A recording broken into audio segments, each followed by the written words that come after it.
After taking the car out for a run yesterday, I noticed water in the or coolant on the under tray of the car when I looked down through the engine bay. And also, actually, there was a small pool of coolant on the floor of the garage as I pulled the car out to drive it, which I thought at the time was just a spill from where I'd put coolant in the car.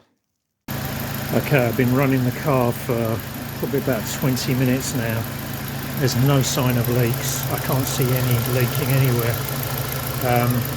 There's no water appearing, no coolant appearing on the ground. There's some right at the back there, but that's what spilled out the back of the under tray when I removed it.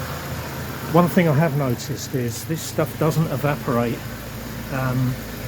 So this is a Halford's coolant meant for this engine. You can see where I haven't mopped it up just there. It just doesn't evaporate. And I do wonder if I don't have a problem at all if it's just a spill into the under tray. Anyway, what I'm waiting for at the moment is for the car to get up to 96 or whatever to open the thermostat so that it thoroughly checks out all the pipework. Okay, the temperature's up about just a smidge under 100, and yeah, still no sign of any leaks. And no drips on the floor. So I think this was something of nothing.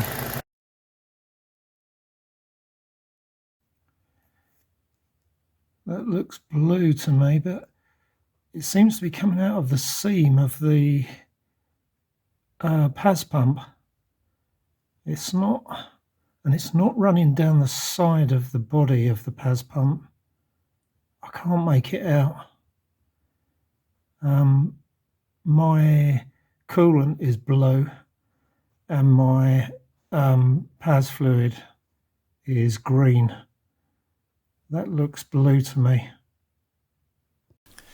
I was coming up with all sorts of complicated theories about air blowing the water around and things like that. But in the end, I decided just to take the simplest sort of narrative, which is that the water is just dripping from directly above. So I just tracked upwards to see what I had above that point, and there is a pipe that goes from the top of the thermostat into the side of the head, which we'll see in a second.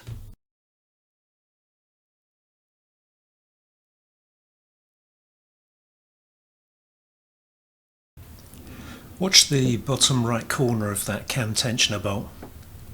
Let's do it again, just run it again. You can see the water clearly dripping down. And I only noticed this when I was editing this video, but I had sort of reached the conclusion that it could be that pipe that's directly above, specifically around the flange, and so we'll pick up at that point. I suspected the leak was coming from this pipe here, and it's got this flange thing which has a rubber O-seal around a sort of cylindrical pipe, plastic bit of pipe that goes into the side of the engine block. And I suspected that the O-ring was leaking or the flange has cracked or something. But the trouble is, it was such a minor leak, I couldn't detect it. So what I did was I wedged a piece of white tissue in under here, and I don't know if this will show on the camera, but I came back to it a day later and you can see there's a slight blue tinge to it and it's wet.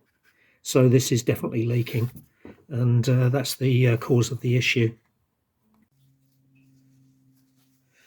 The problem's fairly clear here. You can see just here where the coolant's been leaking past, I think, at this point here, and in fact I don't know if you'll be able to see this, but the O-ring is slightly distorted at that point. Yeah, just around this area here.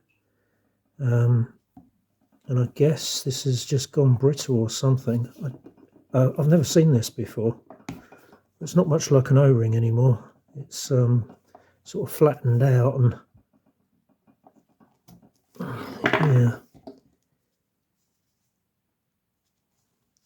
yeah, well, that's it now.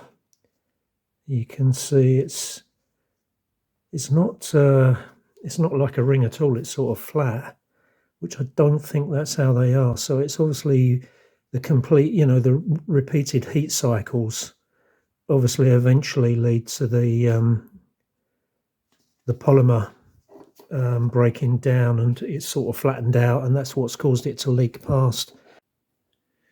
Is the new hose, and you can see that the ring, the rubber ring, is indeed sort of circular in cross section, and nowhere near flat like the one that I took off over there.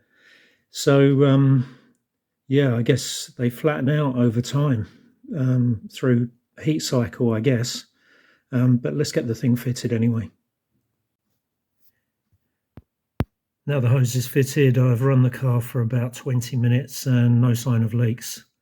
So I think we're good, but just to be doubly sure, I'm going to do the same thing as I did when I first found the leak, and that is wedge a piece of toilet tissue, white toilet tissue, under the pipe, leave it overnight, and then come back and check it in the morning just to make sure it's dry. And on the strength of that, I'm not going to put the undershield back on the under the engine, which I keep doing this thing where I'll bolt it all back together again and then find out I've still got an issue and then have to take it all off again. So I'm gonna skip that bit this time, and I'll check that tomorrow, and then I'll put all the undershield back on. Okay, the moment of truth. Let's see. Nope, completely dry. So no problem at all. So that's fixed the problem.